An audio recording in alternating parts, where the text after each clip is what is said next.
안녕하세요. 즐거운 시간 박태선입니다. 오늘 리뷰할 내용은 오디오형의 20번째고요. 이때는 정박하면서 앵커 워칭하는 경험을 했습니다. 제가 어제 앵커링 때문에 폭풍이 와서 앵커링 때문에 슬리핑 베이로 이동했다고 말씀드렸는데요. 거기 앵커링을 하고 그리고 어 트레도 기능을 활용을 해 가지고 어떻게 변경했는지 그런 걸 보는 겁니다. 이게 지금 레이더인데요. 레이더에 보시면 앞에 쭉 해안이 보이죠. 그리고 원안에 있는 것이 바로 우리 배입니다. 1.5 마일 레인지이기 때문에 거리가 여기서 여기까지가 1.5 마일이 된다는 거고요. 요 사이 요 안이 앵커 안에서 배가 움직일 수 있는 어 그런 범위입니다. 그러니까 여기가 아 배가 있는 곳이고 여기를 어 정박을 했기 때문에 닷을 중심으로 해 가지고 이렇게 회전을 할 수가 있겠죠, 요렇게.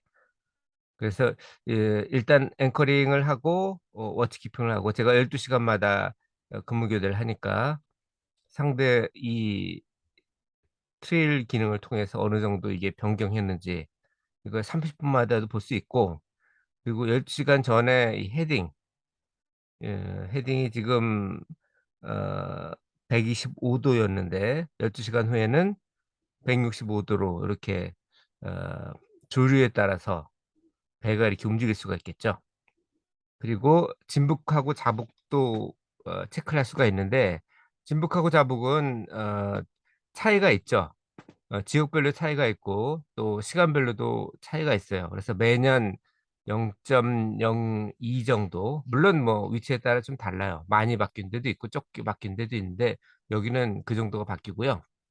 그리고 헤딩에 따라서도 또 달라집니다. 그래서 대충 제가 워치키핑 할 때는 진북보다 20도 정도 자북이 높더라고요. 그리고 남동풍이 있으니까 110 도의 헤딩을 그때 하고 있었는데 육지 이격거리를 제가 계산을 해 봤거든요. 앵커링을 원래 투 숏을 한다고 선장하고 얘기했을 때는 그랬는데 실제로는 쓰리 숏을 했습니다. 그래서 한 80 미터 정도가 되고 수심이 20 미터니까 원래 계획했던 쓰리 스코프가 아니고 포 스코프가 되는 거죠. 그걸 갖다 인제 피타고라스 정리로 계산을 해 보니까 반지름이 한 77 미터 정도, 해리로 따지면 0.04 해리 정도가 됩니다. 1 해리가 1854 미터거든요.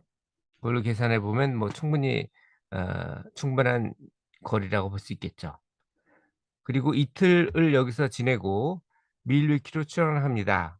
그러니까 여기가 밀위키고 여기가 슬리핑 베이거든요. 그러니까 이 배를 갖다가 인제 이 호수를 이렇게 횡단하는 거죠. 근데 원래는 횡단하면 안 돼요. 왜냐하면 우리 배가 라이선스 된 게 이 해안에서 25 마일까지만 운항을 할 수 있거든요. 그러니까 여기에서 따지면 여기까지가 이게 25 마일 25 해리예요 요게. 그러니까 요만큼 그리고 여기서는 또 이만큼이니까 중간에 한 0.5 마일 정도는 원래는 하면 안 되는 거였죠. 근데 그냥 가더라고요. 근데 사실 큰 위험은 없을 것 같아서 저도 뭐 그냥 그대로 갔습니다. 그러니까 요게 지금 이게 제가 1 시간마다 마킹을 한 거거든요. 이게 첫 근무 교대하고 바로 한 거고 1 시간 후, 2 시간 후 그러니까 2 시간 동안 이 정도로 간 거죠. 배 거리가 한 6 노트 정도였으니까 이 거리가 한 12 해리 정도가 될 거고 이 거리가 25 해리라는 걸 비교해 보면 아실 수 있겠죠. 어쨌든 제가 2 시간째쯤 운행했을 때는 원래는 거기를 벗어나면 안 되는 지역인데 호수니까 또 큰 문제는 없을 것 같긴 해요. 왜냐하면 양쪽으로 이렇게 막혀 있기 때문에 25 마일을 벗어난다 그래도 뭐 '큰 지장은 없지 않나.' 이런 생각을 합니다. 어쨌든 이렇게 따져 보면 아침 08 시에 도착하는 거로 돼 있고 바람은 잦아들었는데 바람이 오면은 그걸 가지고 인제 조류를 만들거든요. 조류는 아직 강해서 뒤에 따라오는, 우리가 끌고 오는 어 뭐죠, 바지가 좌우로 많이 흔들리는 걸 볼 수가 있었습니다. 왜냐하면 우리가 이쪽으로 가고 조류는 보통 상류가 여기고 하류가 여기니까 요렇게 갔고, 그리고 남동풍이 불었다고 그랬죠. 그러니까 남동쪽에서 이렇게 바람이 불었기 때문에 조류가 일로 가고, 그리고 바람이 일로 갔기 때문에 결과적으로는 이쪽 북쪽으로 향해지는 힘이 가해져 있기 때문에 어 다소 좀 심한 그런 어 바지를 경험을 했습니다. 이런 내용은 제가 다음에 할까 네이버에 할까 하다가 아무래도 어 다원화시키는 게 나을 것 같아서 그대로 네이버로 유지를 하기로 했습니다. 그래서 이 내용은 제가 8820 네이버 8820에 정리를 했고, 앞으로도 특별한 일이 없는 이상 뭐 네이버가 또 맛이 갈 수도 있겠죠. 뭐 다음처럼 사나흘씩 그렇게 맛이 갈 거라고는 생각하지 않지만, 어쨌든 그런 경우가 있을 수 있겠지만 특별한 경우가 없으면 그대로 이쪽에 진행을 하려고 합니다. 이상 오늘도 즐거운 순간 박대선이었습니다. 감사합니다.